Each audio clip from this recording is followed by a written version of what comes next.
So,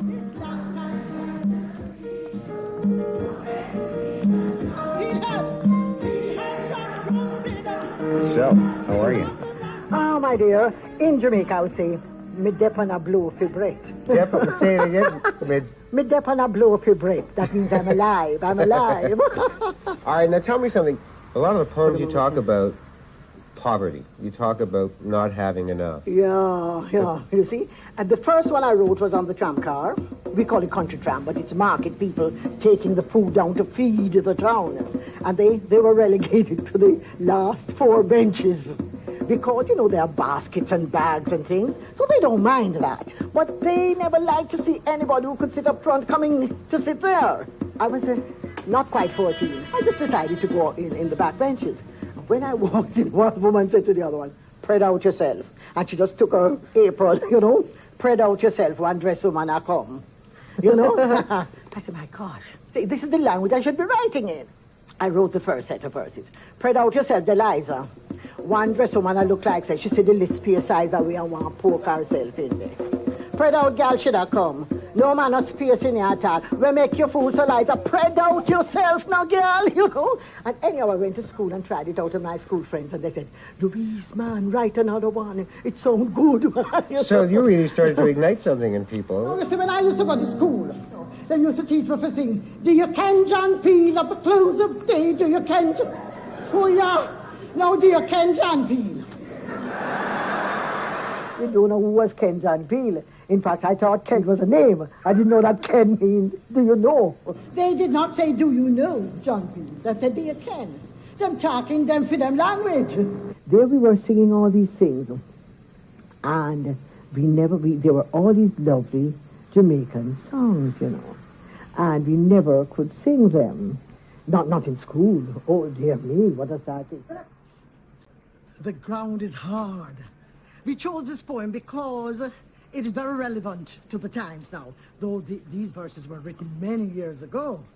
But Dutty Tuff means not just that the ground is hard, but the times are hard.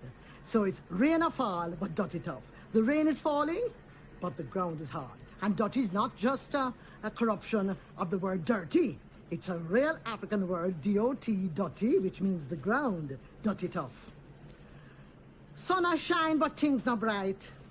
Do a pot a boil, bickle not enough. River flood, and rain a fall. Rain a fall, but Dutty Tuff. Nowadays, the time's so hard, when you ask Maddie how them do, them afraid you take it, tell them back, so them not answer you.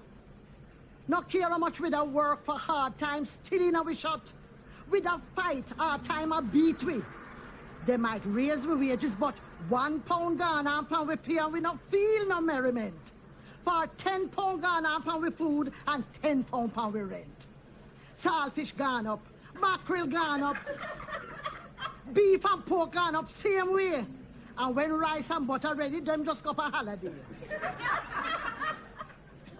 Cloth, boot, pin and needle gone up. Ice bread taxes, water rate, kerosene, oil, gasoline gone up. And the pound devaluate. The price of bread gone up so high that we have to agree to cut we hype and bread and all turn dumpling refugee. And all them maga smaddy, whether go on like fatty sin, all them they whether fast with me, I left them to dumpling. Sun a shine and pot a boil, but things not bright. Bickle not enough.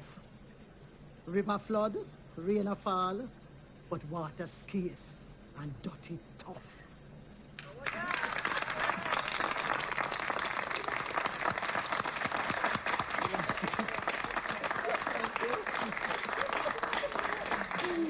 Miss Lou, that could really have been written today. Wrote to say that she hears say that banza wickedness, a banza bangarang and wickedness are happening in a very little island, in a very little Jamaica.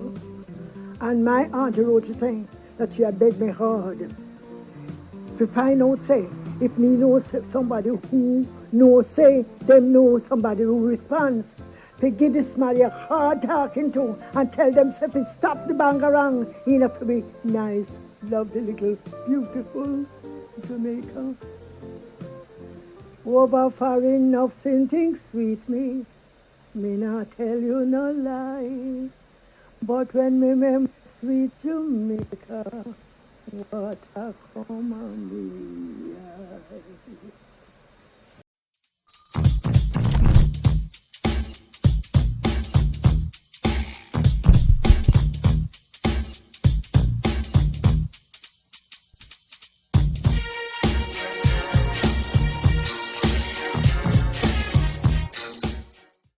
Miss Lou. So first of all, I must give credit to Miss Lou because she was an amazing woman. But what I've learned from her growing up over the years is that one should strive to be their authentic self in whatever they do. It doesn't matter what you think you sound like. If that is who you are, stay true to who you are. Especially Jamaicans who oftentimes when you speak Patwa or you talk Patwa, you think it's a bad thing based on how society treats Patwa to make it seem as if when you speak Patwa, you're from like a lower class or you are unintelligent. But what she did in her past was she taught us how to be authentic, own who you are as a person, and self-actualization was something that she promoted. And as a Jamaican who studied cultural studies myself, I now get to understand and appreciate various cultures for what they are and what they really stand for. So if I should say Miss Lou taught me anything, is just to be true to who you are and be authentic in what you stand for. This was the last one. I kept this one to the last. To Lou from Rosen, I know how much you wanted one of these. Wear it with joy. I feel so good in my love. What a nice thing to do, huh? When I open the gift. Let me see again.